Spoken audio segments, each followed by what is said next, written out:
Agenda questions. Please limit your questions at this time to resolutions under new business on this agenda.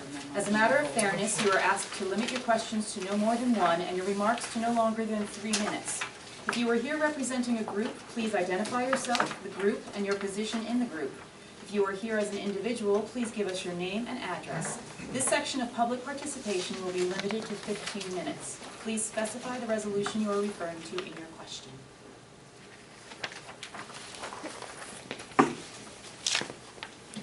Evelyn Slagbar, 43 Thunderhead Place. I just had a question about the preliminary budget and whether you had any idea of what type of surplus would be, where we're heading for the end of the year? For the end of June 2016? No, it's still a little bit too early to tell at this point. Sometimes you can tell if you're going to be able to use some surplus that would be required to fund the next year budget, the one that I'm presenting. I don't feel that we're going to need any surplus to fund it, but as far as an exact number where we're going to be, it's still a little bit too early to tell for that. Okay, thank you. You're welcome. Thank you very much. Right now, we have the superintendent's report, Dr. Shaw. We do, and my report, good evening everyone, is fairly simple this evening, and it's a couple slide presentation.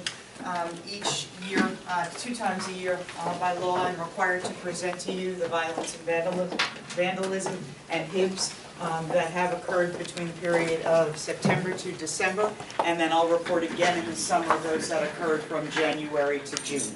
So what I'm reporting on tonight are the district incidents based on each of the categories that we have. So Dennis, if you go to the second slide, third, sorry. Okay, we have violence, vandalism, weapons, substance abuse, and HIB. So we have 5 different reporting categories. Period 1, as I explained, is September through December of 2015. In the district, we had 4 incidences of violence, 5 of vandalism, 0 weapons, and 7 incidences of substance abuse, and 2, those are confirmed HIBs, for a total of 18 incidences over the course of that month period. If we look at the location of those incidences, Betsy Ross, you'll see, had 0, GW at 0, Lenape at 0, Joyce Kilmer at 0, Ramapo Ridge had 3. Of those 3, 1 was related to a fight, so that was your violence category. 1 was related to vandalism, damage to property, and 1 was related to a confirmed HIB. At the high school, a little bit more, we had 15. We had 3 related to violence. 1 was fight, and 1 was a simple assault. Remember, the difference is a fight, I hit you, you hit me back. It's a fight. Simple assault is I hit you, and nothing is returned. That's the difference as far as the reporting category is concerned. We had 4 incidences of vandalism, 3 damage to property, and 1 theft. And we had 7 instances of substance abuse. We had 4 confirmed use of alcohol. We had 1 confirmed use of a prescription drug, 1 confirmed use of marijuana and depressants, and another with distribution of depressants and unauthorized prescription, as well as 1 HIB. What I can tell you overall is if you compare this incident summary to last year, we are a lot lower. There's no doubt, but the problem with doing that is you're comparing apples to oranges. You have a whole new set of kids moving forward. So although it's nice to have that data point going backwards, it's a completely different variable. So each year must be looked at, each of them must be looked at differently. So that is my report for this evening. Are there any questions at all that the board may have? That's my report. Thank you. Thank you for listening.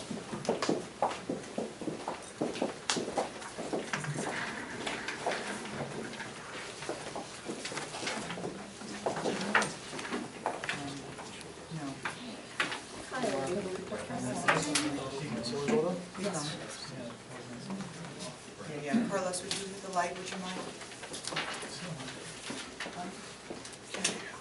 Yes. Okay.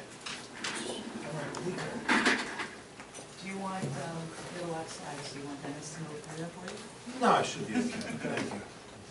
Whatever you need. Teamwork. I got the That's nice. It is Nice. team. Teamwork works. It's a technology-enabled team. Carlos has the lights. It's that much more impressive. We can click.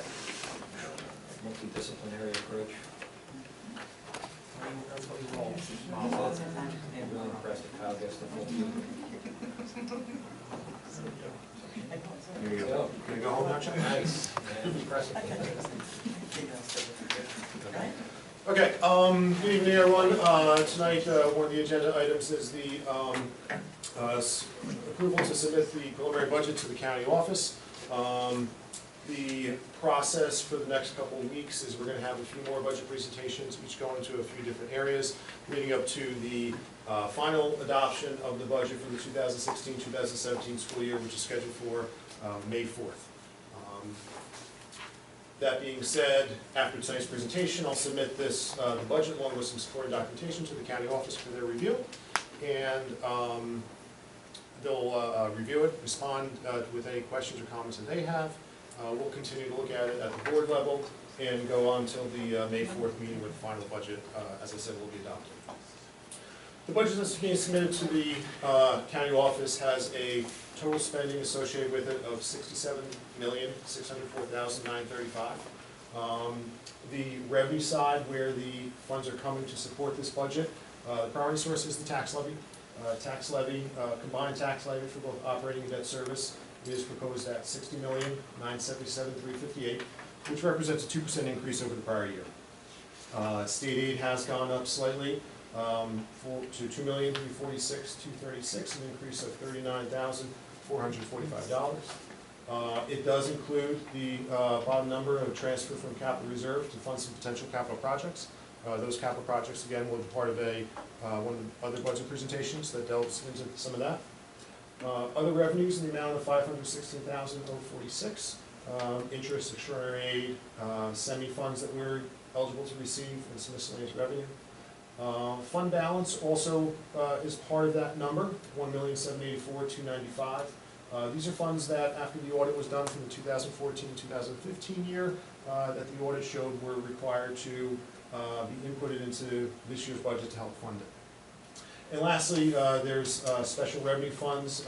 These are federal grants and state non-public grants that we receive. We are the custodian of some grants for some of the non-public schools in the township. That's comprised of approximately $807,000. Again, for a grand total spending of $67,604,935. Tax information and the potential tax impact. The first thing we look at is we communicate with the township to see what the net valuation taxable is, if it's increased or decreased from one year to the next. We take a little bit different look at this because now we're looking at everything from a calendar year as opposed to a fiscal year. But for the calendar year 2015, there was a net valuation taxable of $5,600,000,000 and change. It increased slightly for calendar year 2016 to $5,691,000. If you take the tax levy that's going to be for that calendar year and divide it by the net valuation taxable, you come to our school tax rate, which is going to be increasing slightly from the 2015 to 2016 year, as you can see on the slide, to 1.0609 for the 2016 calendar year. And lastly, what that would equate to for the every $100,000 of assessed value, it would be for the 2016 year, $1,060.90 is what the tax would be, which is an increase of $18.90 from the prior year. Forecast that out slightly further, for an assessment of $500,000, the tax would be $5,305.50, an increase of $94.50 from the prior year. Again, as I said, this is going to be the first presentation of several. The next one scheduled for our next meeting on March 30th. We're going to review some of the staffing and some of the benefit impacts that are associated with the budget. April 20th, we're going to review some of the non-personnel items such as supplies, capital projects, professional development, things of that nature. And May 4th, as I said earlier, will be the final budget hearing and the final adoption for the 2016-2017 budget. With that, do you have any questions from the board? Or from the public? Okay. Thank you very much. Thanks, Kyle. Great presentation. You did a wonderful job. Great job, Kyle. Really? Thank you. Proud. It's in a resident group. What? A little bit, yes. Wonderful. Indeed. You can just turn it Okay. Mr. Fair, would you like to give us your assistant superintendent? Oh, presentations over. Yes. Yes. Do you know anything about what the insurance is doing this year? Is that coming? Insurance, commercial, property, health benefit. Health benefits, how much it's going up this year, if we know that. We work with Brown & Brown, who's our health benefit advisors, on each of the different insurances, health, prescription, dental, that we offer our employees. Health benefits are forecast to be within a 12 to 15% increase for next year. Dental is going to be flat because we locked ourselves into a 2-year rate agreement last year. And prescription also is going to be an increase of approximately 9 to, I think it was 13%, is what they were forecasting for that. And Mr. Fair. Okay, I have 3 pieces to report. The first, we have a retirement, agenda item A under new business personnel. Mrs. Joellen Wall has worked in our district for 38 years.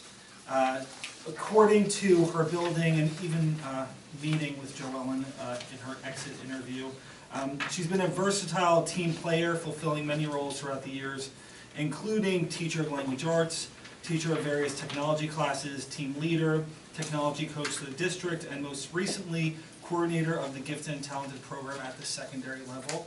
Most notably, under Mrs. Wall's supervision and guidance, our 8th grade future problem solving team won the World Championship during the 2012-2013 school year.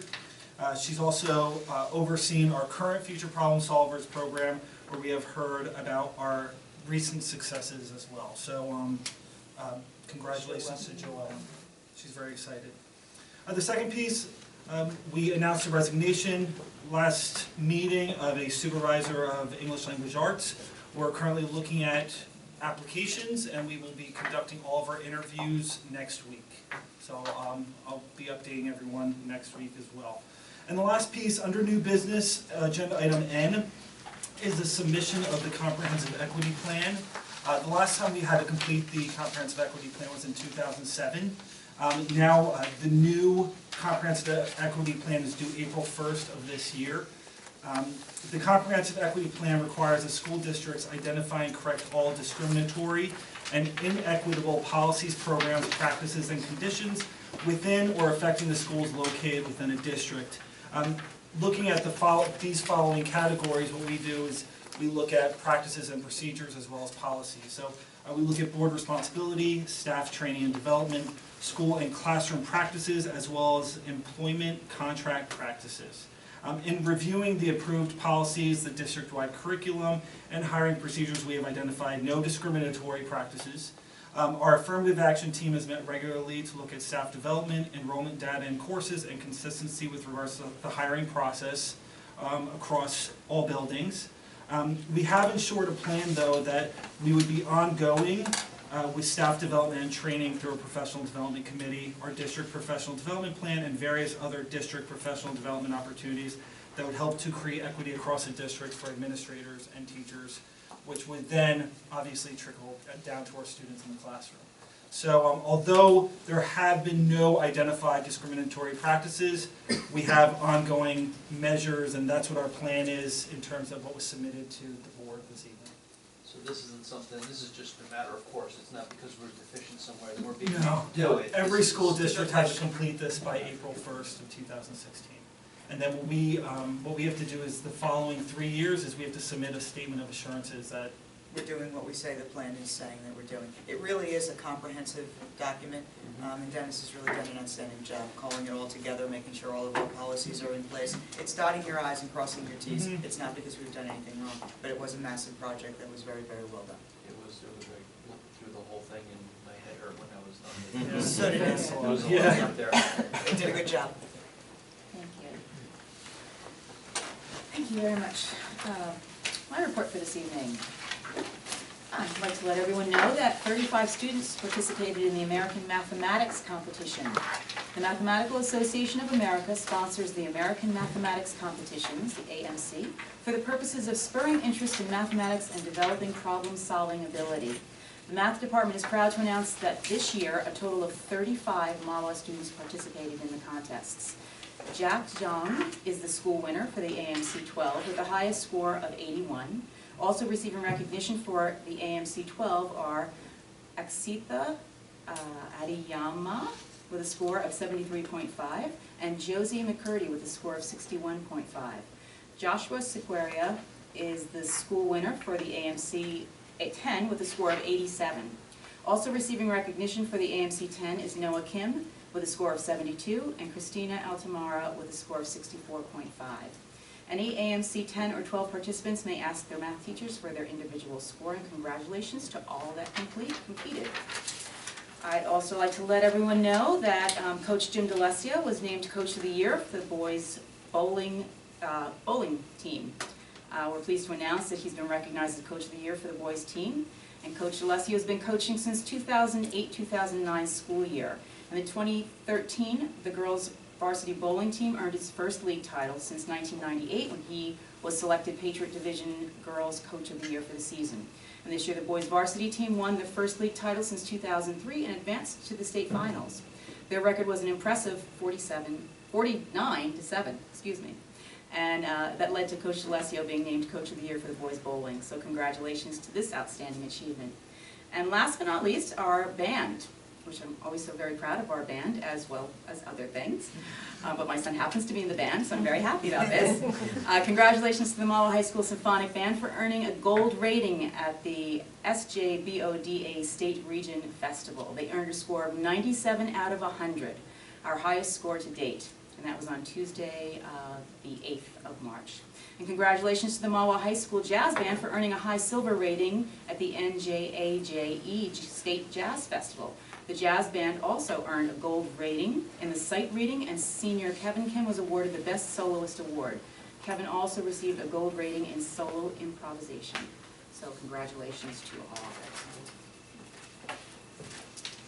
And board committee reports. Do we have any board committee reports this evening? For policy committee on 15I, we have first reading of an updated bylaw for board committees, and 15J is second reading and adoption of 2 policies and 2 regulations. Thank you, Mr. De Silva. Anyone else this evening? Okay, thank you. Do you have any board member remarks and additional comments? Any remarks from the board this evening? Okay, thank you. We're going to old business, the minutes. May I have a motion? Minutes, Mr. De Silva and Ms. Furley. Thank you. Mr. Kyle, would you have the roll call, please? Of course. Mr. Denise? Yes. Mr. Gallo? Yes. Ms. Conoco? Yes. Mr. Salderini? Yes. Ms. Curry? Yes. Ms. Davis? Yes. Mr. De Silva? Yes. And Ms. Barry? Yes. Now I'd like to take new business, A through W. May I have a motion to move that, please? Mr. Gallo and Ms. Davis. Any discussion on those items? Okay. Let's take a vote. Mr. Denise? Yes. Mr. Gallo? Yes. Ms. Conoco? Yes. Mr. Salderini? Yes. Ms. Curry? Yes. Ms. Davis? Yes. Mr. De Silva? Yes. And Ms. Barry? Yes. Actually, I have an abstain. On check number 81378 and 81467 on item 15A. Sorry for the oversight. Thank you. Now we have new business personnel. We have, like to take A through I. May I have a motion to move those? Mrs. Conoco and Mr. De Silva. Ms. Oh, I'm sorry, I'm sorry. I just want to wish Mrs. Wall a well-deserved and restful retirement. 38 years is a long time, and those are going to be really tough shoes to fill. That's a, I want to say it's a big loss, but man, good for her. That's all. Okay. What are we moving up to? We're moving A through I. I'd like to just mention that I'm very happy to see that we are bringing in DECA as one of our programs, and as well as the Future Engineers and Inventors program. I'm very happy to see both of those being implemented in our school. Roll call, please, thank you. Mr. Denise, Yes. Mr. Gallo, Yes. Ms. Conoco, Yes. Mr. Salderini. Yes. Ms. Curry, Yes. Ms. Davis, Yes. Mr. De Silva, Yes. and Ms. Barry. Yes. Now we'll have public questions and comment. Note that this section of public participation will be limited to 15 minutes. Evelyn Suttow, 43 Thunderhead Place. I just had a quick question about the negotiations with the teacher contract, and I guess where do we stand? I know the arbitration date is, mediation date is coming up, so just wanted to, any progress, any news, any? There's no news. We have the fact-finding session is scheduled, I think, in May 2nd or 4th? Second. Second? Okay. May 2nd? May 2nd. Okay. And I don't have any indications right now that anything significant will necessarily happen between here and there. The offer that we've had on the table since July 24th of last year continues to stand. That offer continues to be aligned with settlements that we've reached with other units within the district. And we haven't changed our view of what we consider to be a high-quality offer for a high-performing district. Okay, and then one more question, just about professional development and the teachers. Just can you give a synopsis of, I guess, the way it works and how many teachers go to professional development and how many days they're out for professional development? Just. I mean, I can't give you, professional development's a big, Chris, do you want to take this? I don't have any data that I can. Hard data, yeah. To tell you that. It's all responsive to the needs of the curriculum, implementation of the curriculum, new standards that come. It's all planned with our administrative council. Okay, so there's no average number of days that the teachers are usually out for professional development? Not Okay, thank you. I understand what you're saying,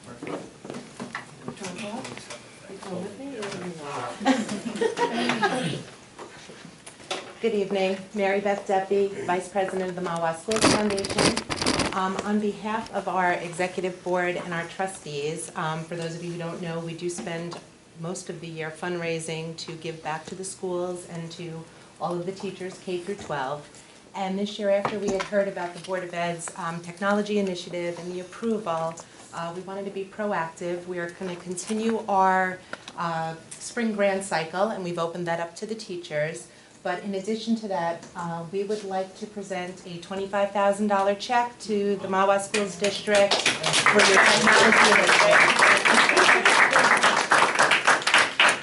We can do it afterwards. We can do it. It's okay. Thank you. We're not taking that back anymore. You will be Shouldn't somebody from PR do something? Camera out. We can do it after. We can do it after. Thank you very much. That's excellent. Thank you very Yes. much. Mrs. Duffy, on behalf of the board, and I'm sure that they'll comment on their own, thank you for taking the time to, I met with the committee, we went through the presentation so that you knew what we were up to. And to have the foundation think that this is an initiative that you work so hard to get money for, to help support.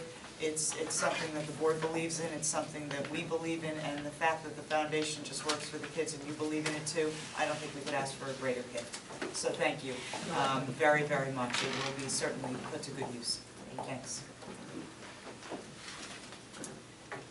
Any other comments or questions this time? Okay, I'd like a motion to adjourn, please. Ms. Davis and Ms. Curry.